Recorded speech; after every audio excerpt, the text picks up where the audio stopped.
ইফতারের আর মাত্র ১০ মিনিট বাকি। রাস্তার মোড়ে ছোট একটি ছেলে এক ঠোঙা জিলাপি আর দুটো খেজুর নিয়ে বসে আছে। সারাদিন রোজা রাখার পর তার খুব খিদে পেয়েছে।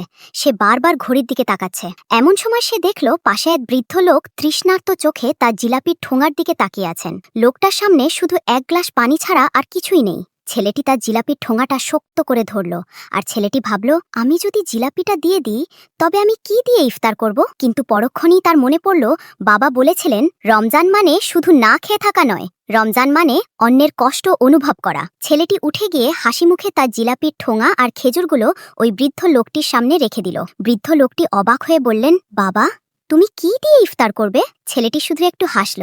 ইফতারের সময় ছেলেটি যা করল তা দেখে আপনার চোখে জল চলে আসবে। কিন্তু তার আগে ছোট্ট একটা চ্যালেঞ্জ। এই পবিত্র রমজান মাসে যারা নিজের মাকে পৃথিবীর সবচেয়ে বেশি ভালোবাসেন তারা ৩ সেকেন্ডের মধ্যে ভিডিওটি লাইক আর চ্যানেলটি সাবস্ক্রাইব করুন। আর কমেন্টে আল্লাহর প্রতি ভালোবাসা থেকে লিখুন রমজান। দেখি আজ কতজন মানুষ পবিত্র রমজানকে সম্মান করেন। আজানের সাথে সাথে ছেলেটি শুধু এক গ্লাস পানি খেয়ে ইফতার করল।